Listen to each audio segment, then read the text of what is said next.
சமீபத்தில் அமைச்சர் கீர்த்தனா அவர்களை மாதிரியே ஒரு வீடியோ, அது அவங்களே இல்லை, ஒரு பெண்ணோட உடையில தான் உங்களுடைய சமூக பொறுப்பு இருக்குதா அப்படின்னு அவங்க வந்து நல்ல நல்ல செருப்படி பதில் கொடுத்துட்டாங்க கீர்த்தனா.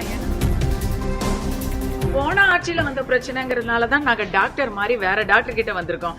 இந்த டாக்டரும் மருந்து கொடுக்காம அந்த டாக்டர் தான் உனக்கு சரியா மருந்து கொடுக்கலன்னு பேசுறது வந்து சரி கிடையாது.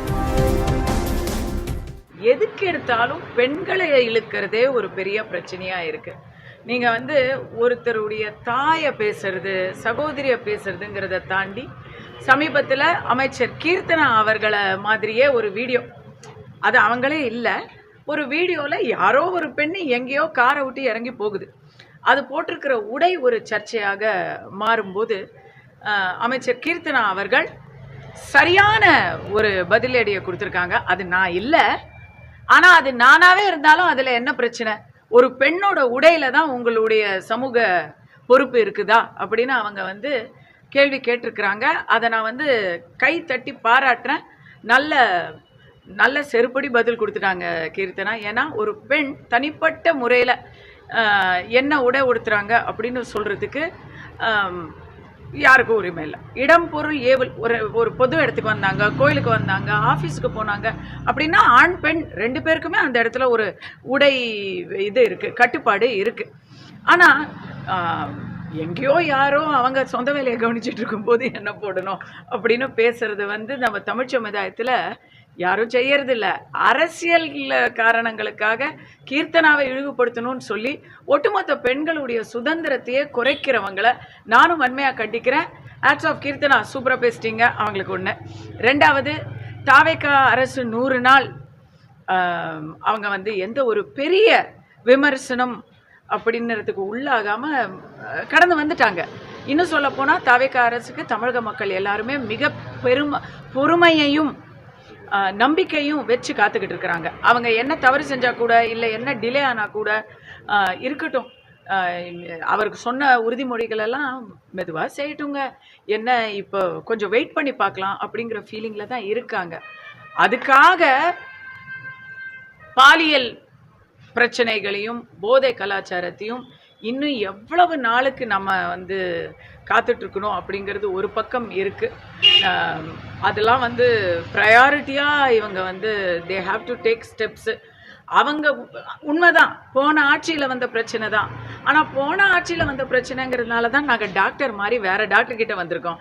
இந்த டாக்டரும் மருந்து கொடுக்காம அந்த டாக்டர் தான் உனக்கு சரியாக மருந்து கொடுக்கலன்னு பேசுறது வந்து சரி கிடையாது. தேர்தல் வாக்குறுதிகளை தான் வந்து அவங்க நிறைவேற்றணும், அதை கொஞ்சம் கொஞ்சமாக அவங்க முயற்சி பண்ணுறாங்க. ஆனால் தமிழகத்தின் நிதி நிலைமையை கருத்தில் கொண்டு அதை வந்து அவங்களால முழுதாக பண்ண முடியவும் முடியாது. அப்படி பண்ணால் வந்து தமிழகத்துக்கு மிகப்பெரிய ஒரு டிஃபிகல்ட்டி சவாலாக இருக்கும். அதுக்கு இப்போ பரந்தூரையும் கேன்சல் பண்ணிட்டாங்க. அப்புறம் எங்கேருந்து வரும்? பொருளாதார டெவலப்மெண்ட் இல்லாமல் நீங்கள் எப்படி இலவசங்களை கொடுக்க முடியும்?